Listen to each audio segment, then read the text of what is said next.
The championship series are upon us. Hold, Four hold teams up. are left. All right, sorry. Go. The video cut out. My bad. Um, we've got the Red Sox and the Astros playing in the ALCS, and the Braves and the Dodgers in the National League Championship Series. So we're going to get into those series. We're going to give you a little bit of a different angle than you might get in some other places. Before we get into that, we're going to talk um, a little wrap up of the Giants Dodgers series that finished up last night. What's going on, Mason? So last night was Game 5, win or go home for both the Dodgers and the Giants. It was Logan Webb versus what we thought was going to be Luis Arias, and turns out, Julio. what?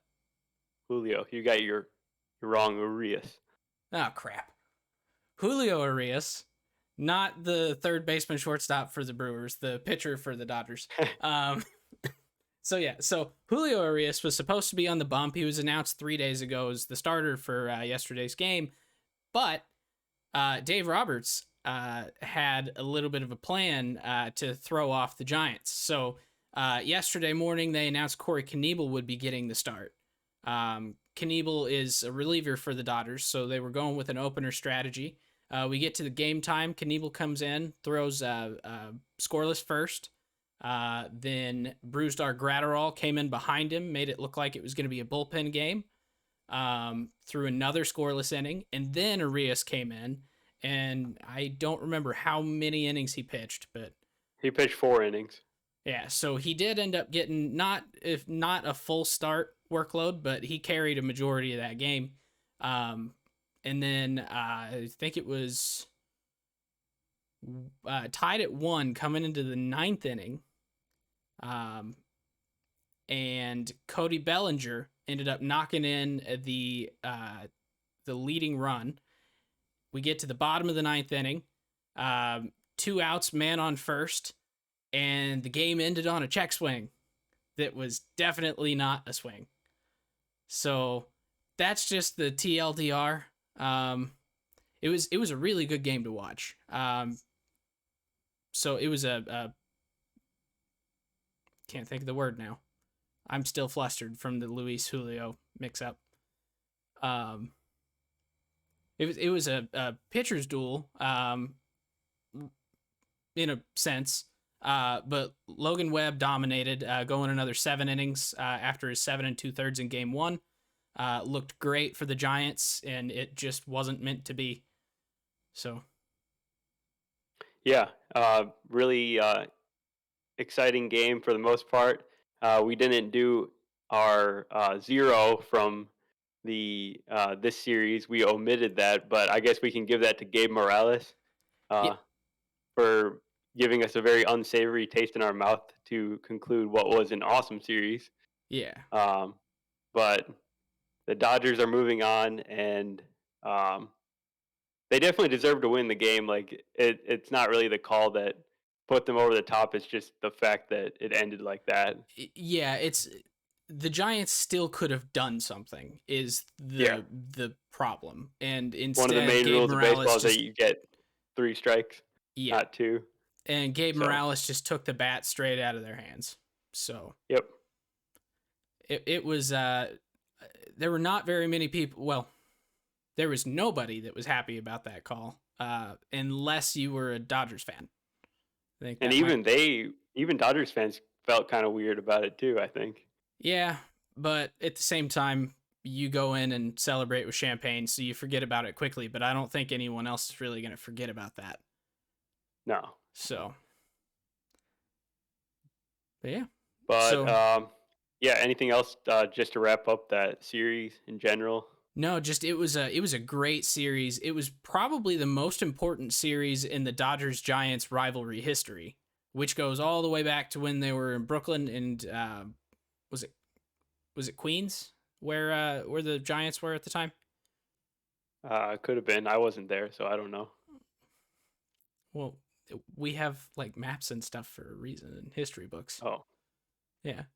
But no, so it was a huge series, and it was very evenly matched. It was fun to watch.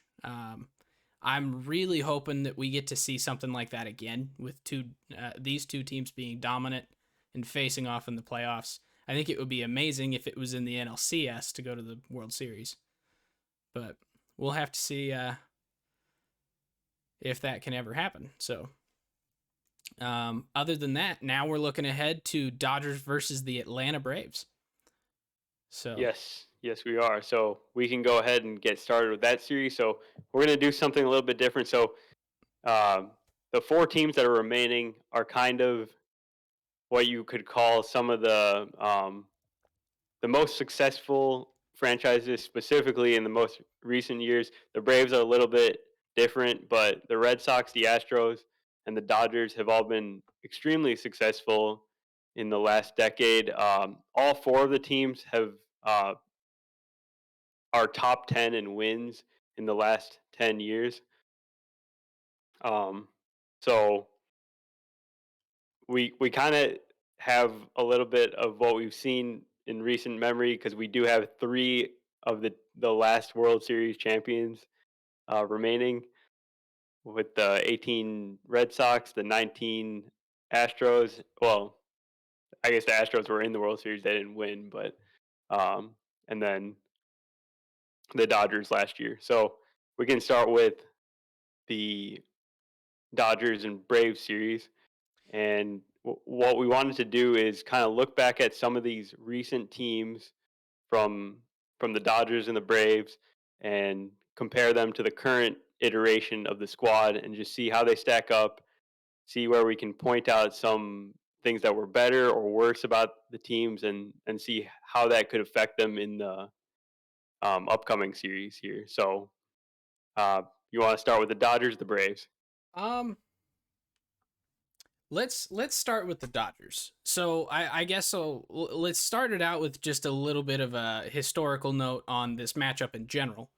So this will be the second consecutive year of the LA Dodgers and the Atlanta Braves facing off with the World Series appearance on the line. They were the NLCS matchup last year in the kind of weird playoff situation with the COVID shortened season, and I think there were 16 teams that made the playoffs in total, 8 from each league. But these two teams made it through a 3-game wild card round, a 5-game division series, and played in a 7-game NLCS. This year, we're back to the normal playoff format that we're all used to, and might be disappearing with the new CBA. Who knows? That's to be determined. But now they're back.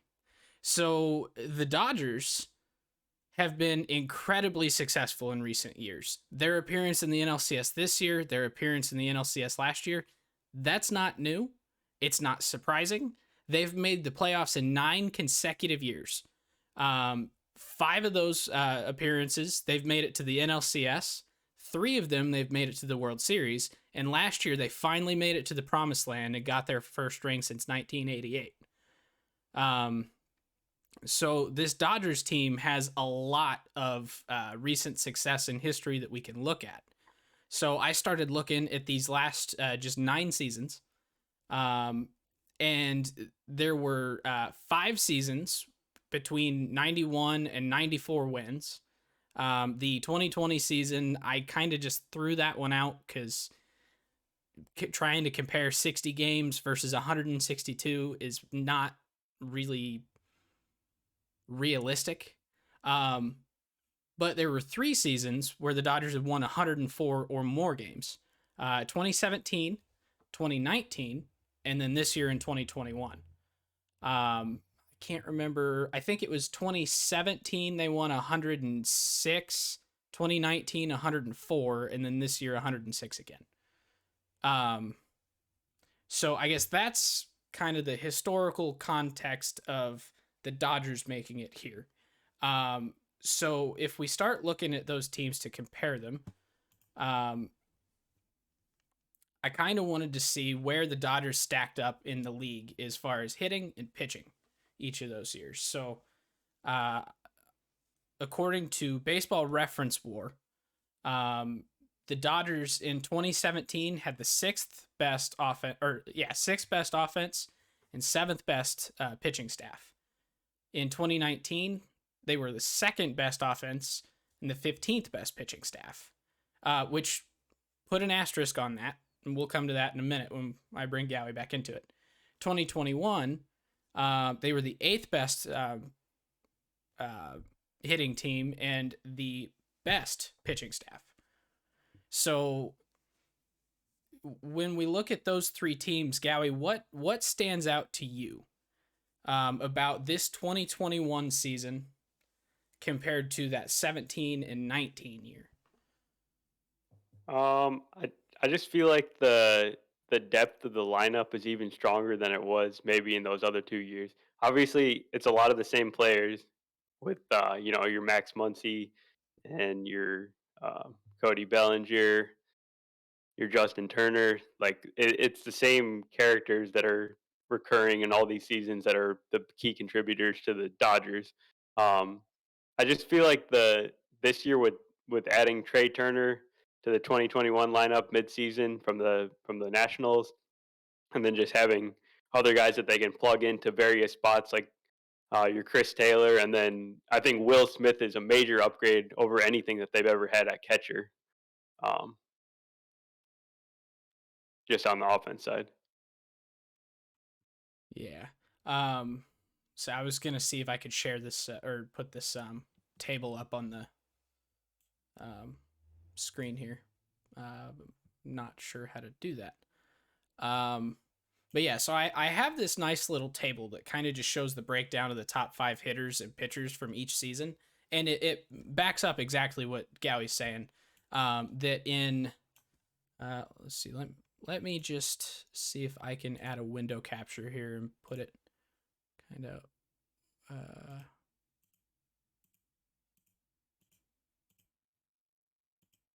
see. Let's go with this one.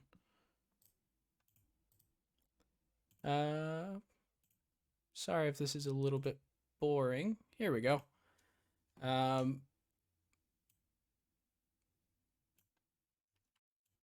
me just trim this down so I can make it a little bit bigger so that you guys can see it. I'll cover my face and leave Gowie's beautiful face right there for everyone to see.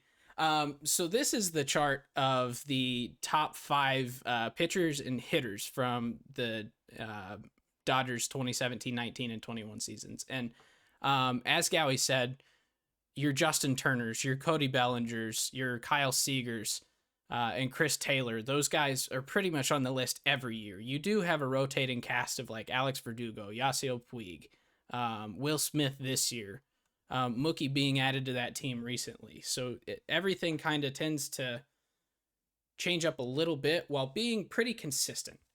The thing that stood out to me is the 19 team was really top heavy in their lineup as far as productive hitters, where Belly was a superstar in 2019. I believe that was his MVP season, right? That's right. Yeah. So, and then the rest of the team was also productive, but not nearly to the level of Bellinger. Fast forward to 21, and you don't have that elite guy like Cody Bellinger, but you spread out that kind of productivity across the rest of the team. So, in general, I would argue this team is actually better offensively, especially if you factor in the fact that Trey Turner has another 4.3 WAR that he accumulated with Washington that is not built into this number here. So they're really the top hitting team, and pretty much on par offensively from a WAR standpoint, a total team WAR, pretty much on par with 19. So I guess that was a really long-winded way to say that I think this 21 team is equal to, if not better, offensively. And then on the pitching side, I think we can probably say the same thing. I mean, we've called this team the super team. Other people have called it the super team. I think just the names that they have and how they've performed this year kind of backs that up, with Walker Buehler turning into a super ace, kind of one of the best pitchers in the league. Obviously, adding Scherzer, he was amazing down the stretch. Urias in his pitching the most innings that he's ever pitched in his career and being the same like really good pitcher that he's been. They have a really strong starting rotation. And in years past, it's mostly been Kershaw, and then other guys have been really good too. But I think in terms of the top level kind of elite talent, they have more of it than they've ever had before. Yeah, and then this year is also intriguing to me that their bullpen has also just like these guys who used to be dominant and then kind of fell off a bit have found their stride again with Kenley this season being a really good guy out of the bullpen for him, racking up 2.3 B WAR. Blake Trinan putting up 2.4, and so their top five is not just their rotation, which is kind of impressive because their rotation is really good. So when you start putting relievers in their top five WAR, that kind of just means you have a really good bullpen too. So whereas if you look at 2019, all five of those guys were in their rotation. 2017, 4 out of the 5 were in their rotation. 21, 3 out of the top 5. I do want to note Scherzer's 2.7 WAR is just since he's been to the Dodgers. So his WAR over the course of the season is, I think, actually higher than Bueller's. I think. Don't quote me on that. But yeah, so I guess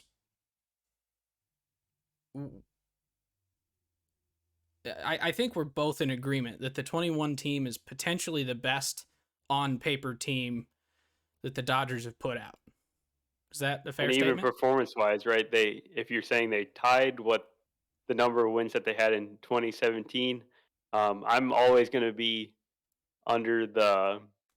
I'm always going to believe that winning the most games in the regular season. They didn't do it this year, but obviously they were just one game behind the Giants. But that's as impressive, if not more impressive, than winning the World Series.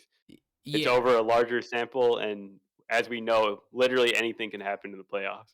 And they've been to the World Series a couple times where they lost, and those teams were on paper equal or better than the teams that they lost to in the World Series. Yeah. Yeah. So and I find it really cool though that they are on the brink of another World Series appearance with the best on paper team, the best team by results. It seems like everything is coming together. Granted, we've got 7 games of hell that's coming up for them. Who knows what's going to Yeah, happen there? But the way it's gone so far is almost to this like to a T the script that they put together for this season. The yeah. only fluke is that they were a game behind the Giants in the regular season. So, but you bring up a really interesting point, which I think would make a good transition over to their opponent. So, how many times have the Dodgers made the World Series here? It was 3, right? 3 times, so 17, 18, and 20. All right. So 17, 18, and 20, and they've won one of them. Yep. Does that remind you of a certain other franchise that may have been to, I don't know, 5 World Series in a like 9-year period and won only one? Yeah, so obviously you're making reference to the 1990s Braves, who lost 4 World Series. I can't even imagine the pain of being a fan of that team. Uh, but they're the perfect example of what the Dodgers potentially could become, and I think a lot of people would think that would be funny, probably me included. But I would love that. yeah, so the '90s Braves they won the division almost every year in the '90s, lost those 4 World Series. I'll say that the 2021 version of the Braves is really nothing like the '90s Braves. We kind of struggle with that as we were doing our research, but we're gonna kind of see how they stack up with their more recent teams, as the Braves have made the postseason in the last 4 years. So they've got a pretty solid cast of core players, especially with their infield. All their infielders were really great this season. with Ozzy Albies and Dansby Swanson up the middle, Freddie Freeman and Austin Riley on the corners.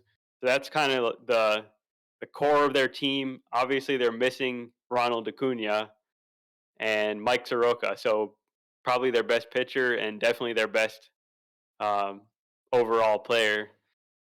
But I think they could definitely give the Dodgers a run for their money because they've been playing very well and they played well in the last series as well. Yeah. So the this year's Atlanta Braves are 11th in the major leagues in offensive WAR, and that's with Ronald Acuna only playing 82 games. He racked up an insane 4.2 FWAR before getting hurt, um, and so if he were healthy, just imagine how good that team would be offensively. Um, I would be willing to bet that if Acuna were healthy this year, this would look a lot more like the 2019 team, um, which was kind of a, I don't know if juggernaut's the right, like offensive juggernaut. I don't know if that's quite the right term, but they were really, really good offensively in 19. Um, I'm on the wrong page here. Here we go. In 19, they had about 26.3 FWAR offensively, and in 20, I think I said that total was 22. So yeah, so if they had had Acuna for the rest of the year and he would have put up about that same 4 WAR, we would be talking an offensive Braves team very similar to the 2019 iteration of the team. So let's see. Trying to see.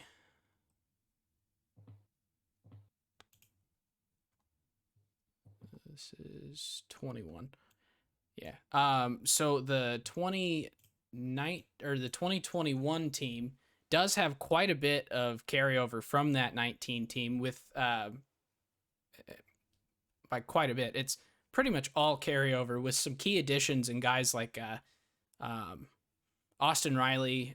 Well, maybe not an addition, just more games from Austin Riley. I think Adam Duvall, Jorge Soler, Eddie Rosario, and those are some of the guys that have been like most important to this offense this season. So I do think, even though they've lost Acuna, those guys will be able to make up the difference here offensively, and they've shown that they can. And so I do think that puts them in a good spot to compete offensively here in this series. Yep, and I guess on the pitching side, obviously haven't had Soroka for the year at all, but they signed Charlie Morton this season, so he kind of fills that void. Freed has been pitching well. Ian Anderson. So I think they do have the starting pitching to match up with the Dodgers. We just saw Logan Webb shut the Dodgers down a couple times, so no reason why the Braves couldn't do it. Not saying that they will, but it's at least a possibility. Yeah, and to stick with my comp to the 2019 team, this pitching staff, just the 21 pitching staff is underrated in and of itself. Like they're a lot better than people give them credit for, and they showed it by pitching really, really well against the Brewers this last series. They not the Brewers aren't really a great offensive team, so that does make it a little bit easier, but they shut out that team twice in a row. Getting a shutout against any team is not an easy feat. And they only gave up 2 runs in game 1, then 2 consecutive shutouts, and then I think they gave up 4 runs in game 4. Yeah. So, and that's behind really good starts from Max Fried and Charlie Morton. If you go back to 2019, besides Mike Soroka and Max Fried and kind of sort of Julio Teheran or Tehran. I call him Teheran as a joke, and now I can't stop doing it. But yeah, they really didn't have any other pitchers that year, and their bullpen was not really amazing. They did have Chris Martin and Mark Melanson at the back end of their bullpen, but the rest of the pitching staff was just kind of middle of the road, like pitching to high 3, low 4 ERAs for the most part. Um, so I actually really like this version of the Braves a lot more than I do this past couple seasons of Braves postseason teams. Yeah, and I think they were kind of written off at the beginning of this year. Well, after Acuna got hurt, that they wouldn't be able to compete, but they've kind of proved that wrong. And I liked what you said about the different outfielders that have contributed. So it's like four different guys that kind of are making up for the production that they lose from Acuna. It doesn't. It's not exactly like the same, but it's the best they can do, and it's kind of working. Yeah, basically what they were doing is they were taking a whole bunch of I don't want to call them used parts because these guys are a lot better than just used parts. Um, but they're taking bits and pieces of other players and stitching them together as a platoon to try and replicate a Ronald Acuna. And for the most part, they're doing a solid job. I think maybe defensively is where they're lacking with their Frankenstein outfielder, but there's worse things.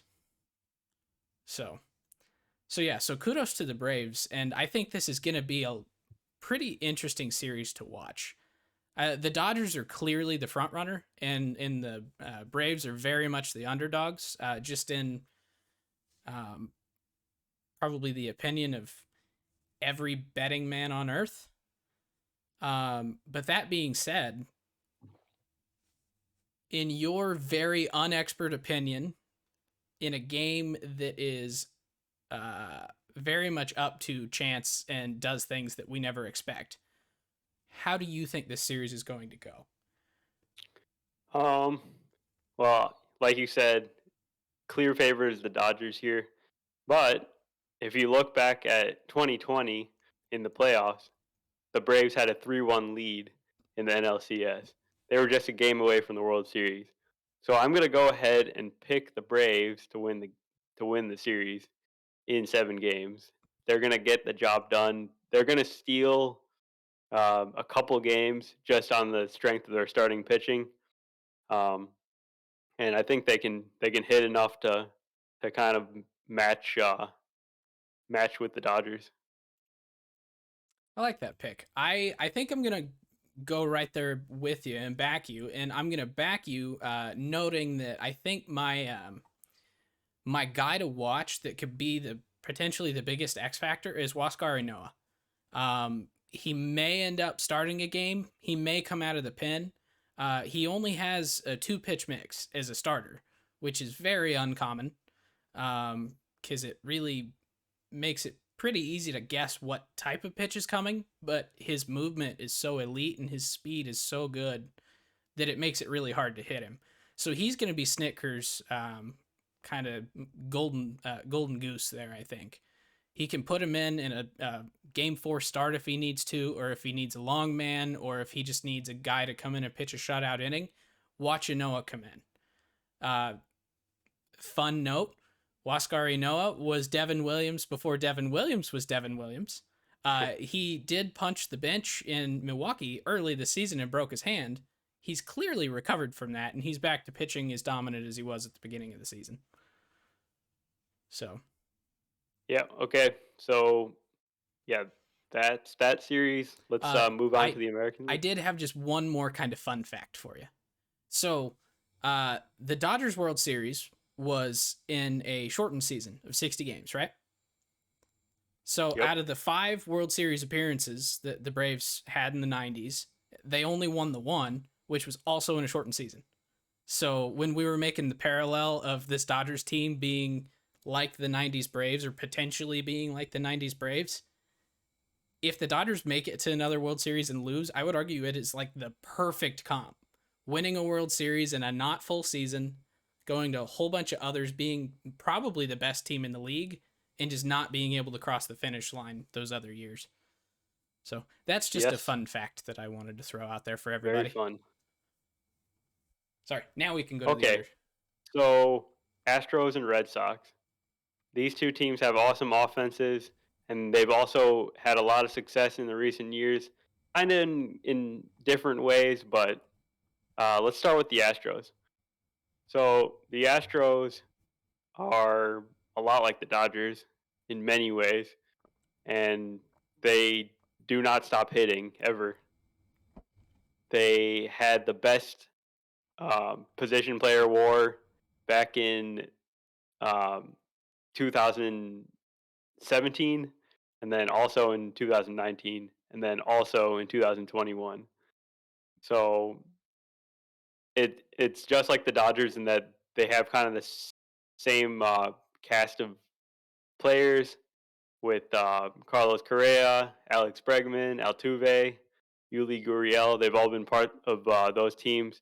The 17 Astros won the World Series with, and they won 101 games during the regular season. The 19 Astros won 107 games and went to the World Series, losing to the Nationals. And then this year's version won 95 games. So offense is really strong. They barely strike out. So if you hate strikeouts, you probably enjoy watching the Astros uh, play baseball. Yeah, and this Astros lineup is just a stat to back up your statement there about them being so great at not striking out. They had, I think it was the best strikeout rate in the majors, and they had a 19.1% strikeout rate at home at Minute Maid Park and a 19.8 on the road.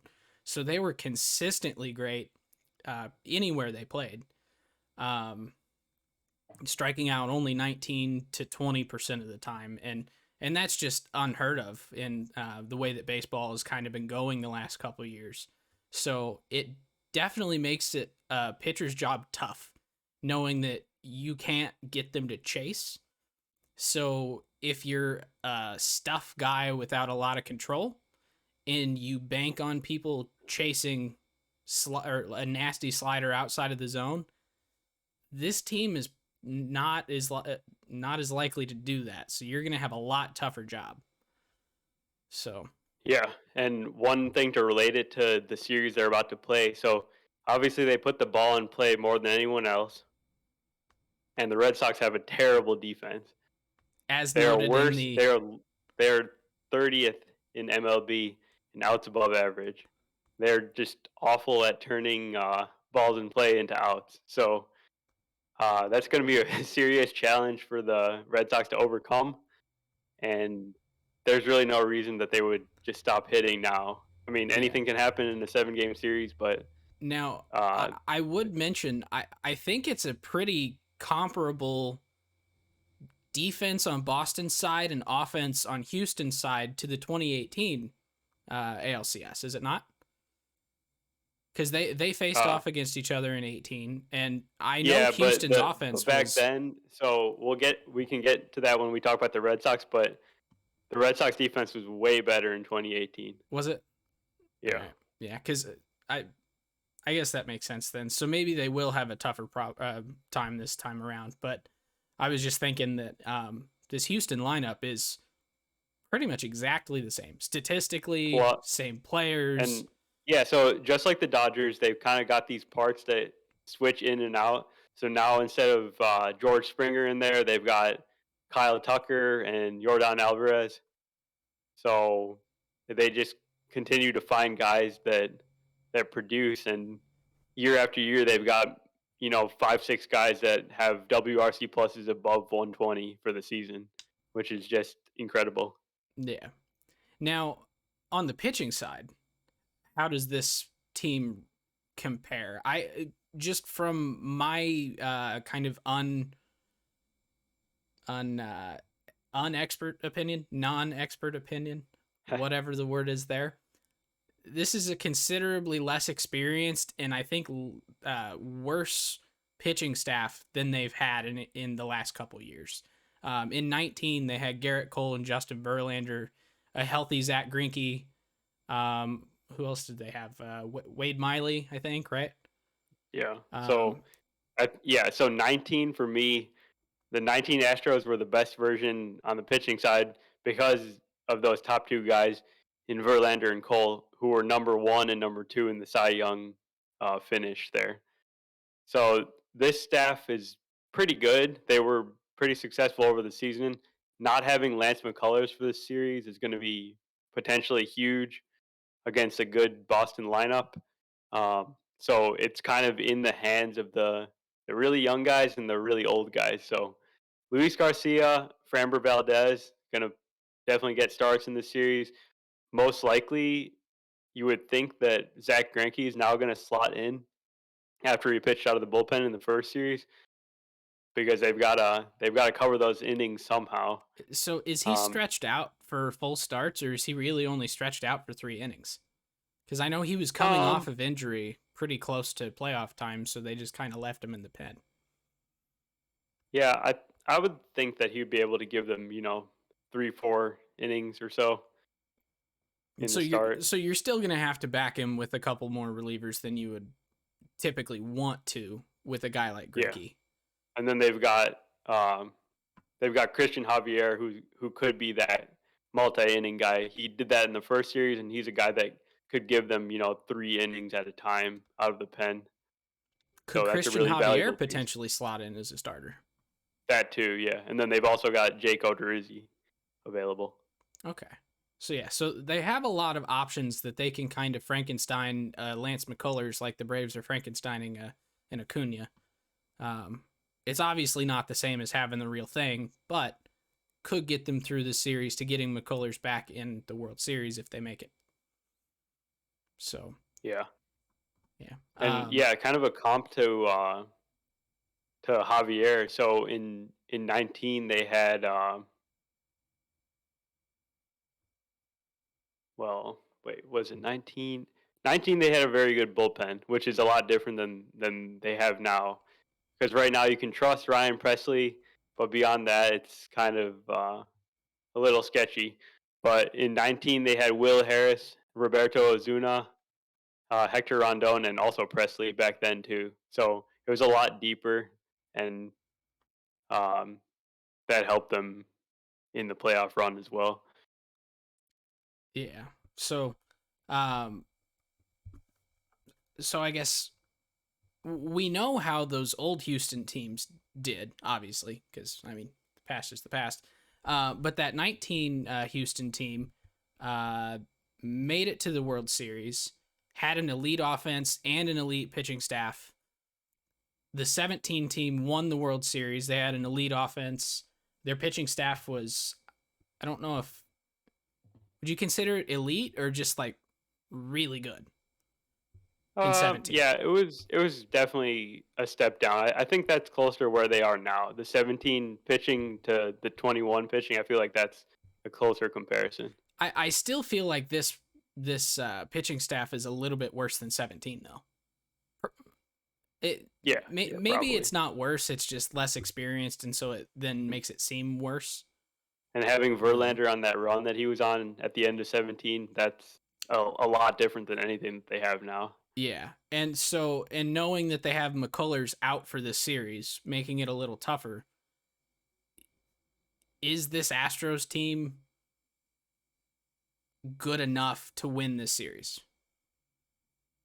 They're definitely good enough just on the strength of their offense, I think, because All right, they can match up with anyone. They have the best offense, I think, even better than the Red Sox.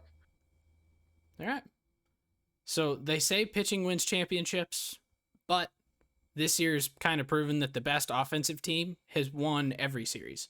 So they could definitely win it without having an elite pitching staff based on just the trends from this postseason alone.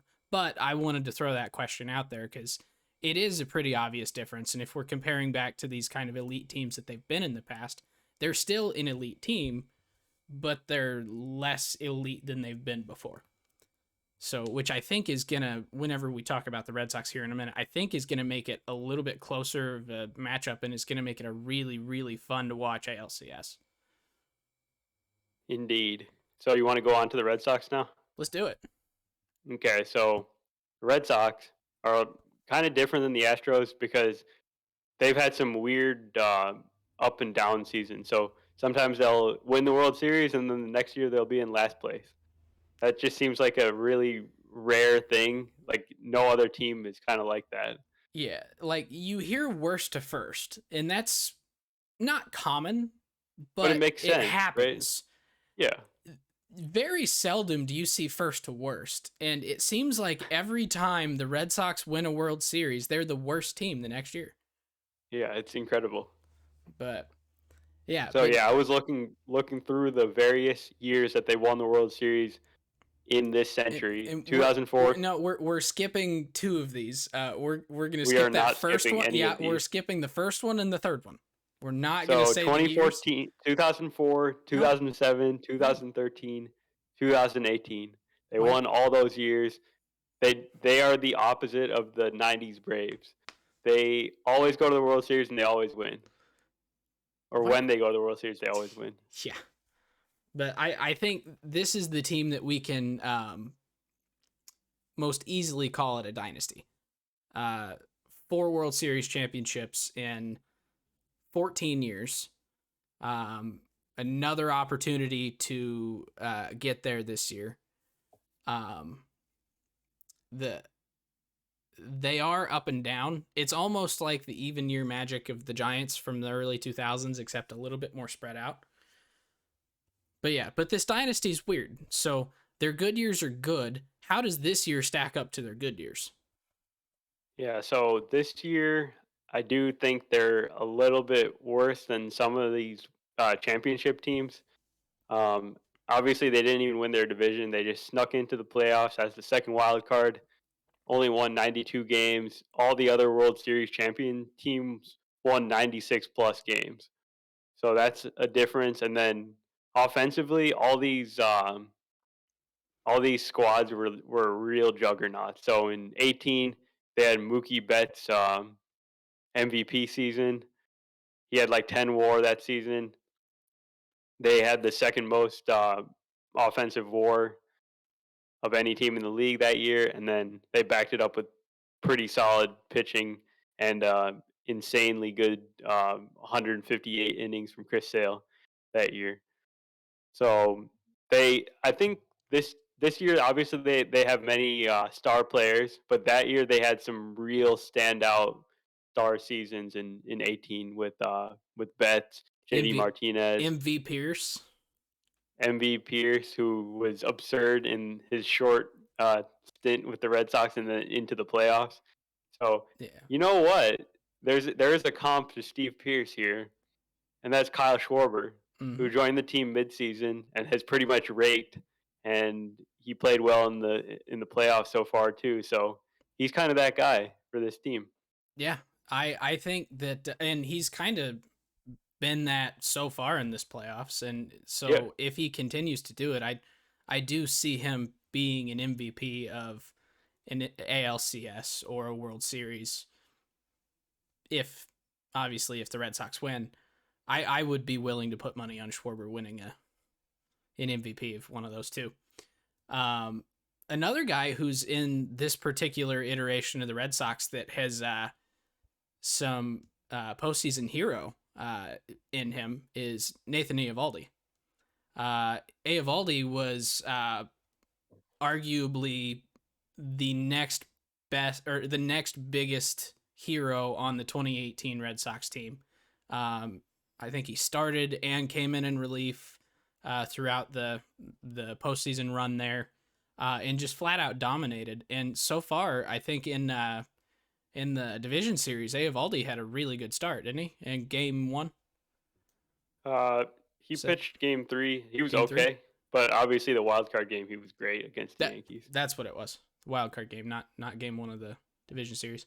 Um, but yeah, so this Red Sox team is interesting to me because like they don't really seem like they're that good, but they have guys who can just flat out dominate, guys that can flat out rake in Schwarber and JD. It kind of Devers and Bogarts like that, Devers and and we Bogarts. saw it against the Rays, who have some of the best pitching. Probably, I think we could say they easily have better pitching than the Astros. and Yeah. they completely manhandled them. The, So this offense that's a has a lot of comps to me to the 13 team. I don't think it's as good, but there's a lot of comps to it. Um, and obviously some comps to 18 with Schwarber to Pierce, but like just the Big Poppy to JD is kind of correlates in my head as far as importance and like ability there.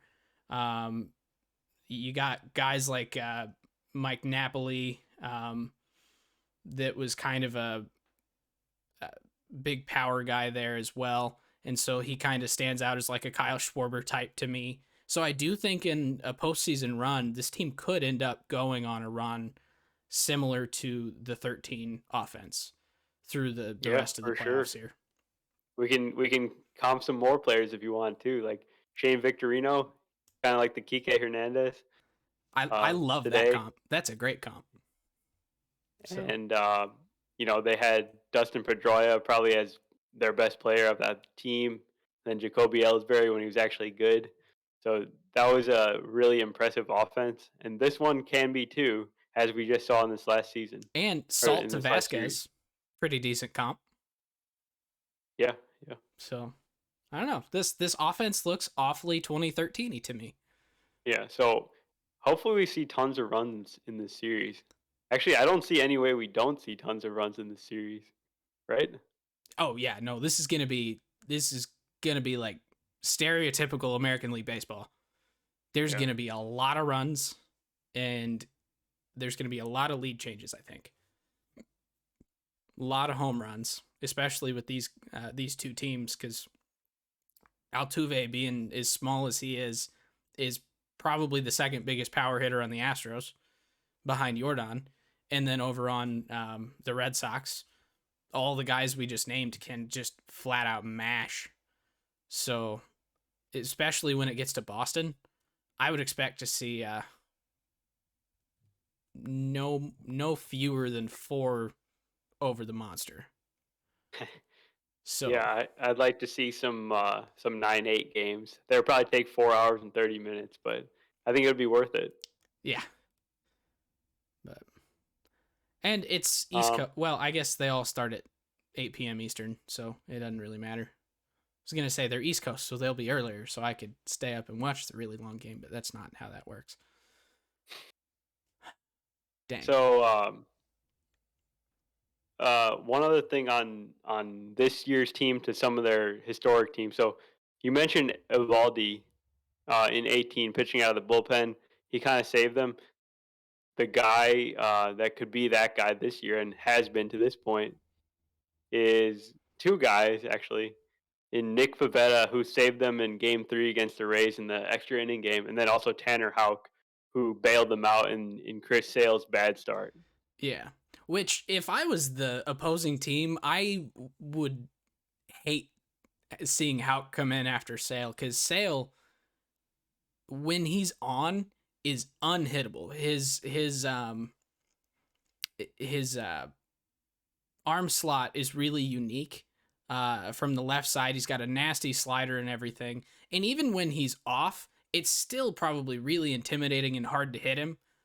But they figured out how to do it, and they flat out rocked him that day. But then Tanner Houck comes in and has the exact same arm slot, the exact same nasty slider, but coming from the other side of the plate. So imagine if Sale in game 1 here is actually on, and then they bring Houck in to relieve him. How nasty I really would do that think be? that Sale is going to be better. It can't get any worse I was than going it to say, did. it would be hard to be worse than he was Yeah, in that game. He didn't and even it's finish so the first rare that inning, did he? he just pitched the 1 inning there. So that he did get the 3 outs, though? I think so. Yeah. Okay. But yeah. So it'd be really interesting to see. But I do like the Pavetta / Houck to that 2018 Iovaldi comp. It's an interesting comp that I hadn't thought of.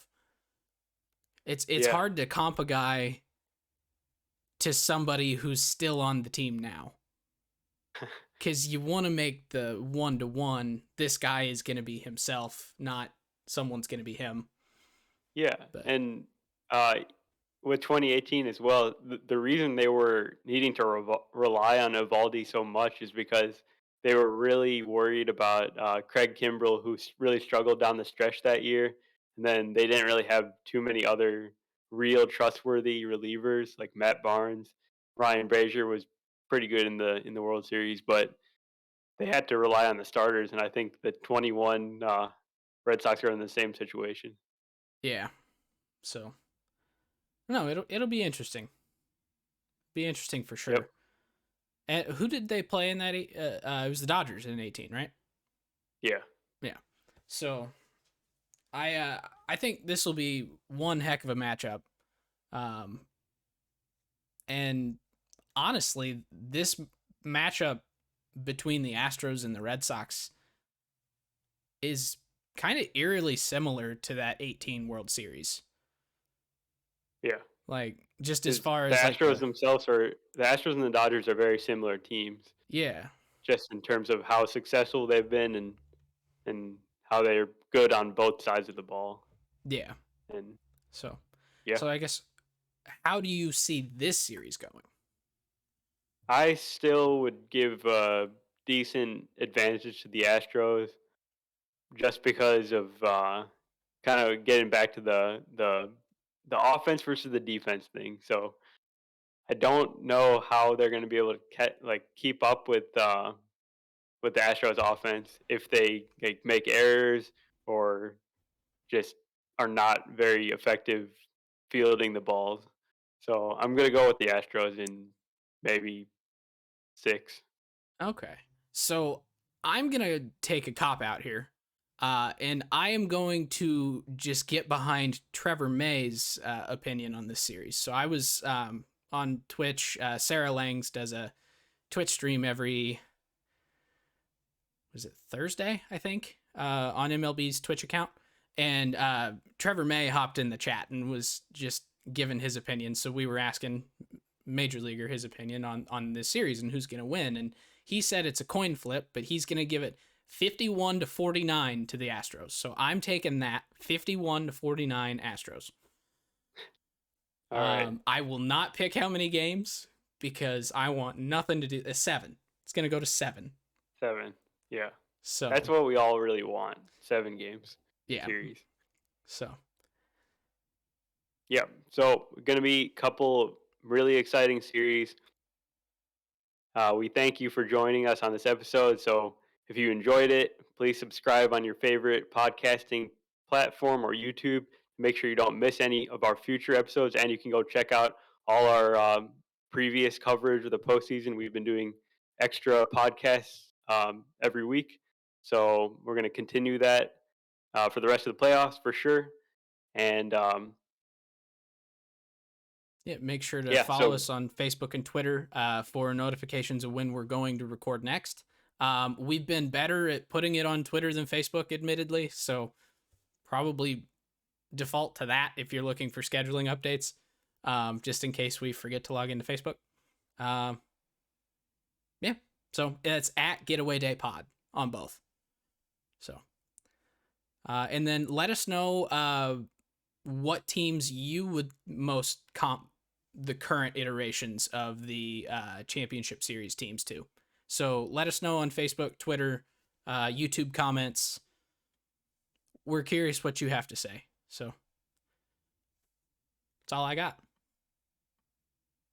So, all right, with that, you guys have a great rest of your day.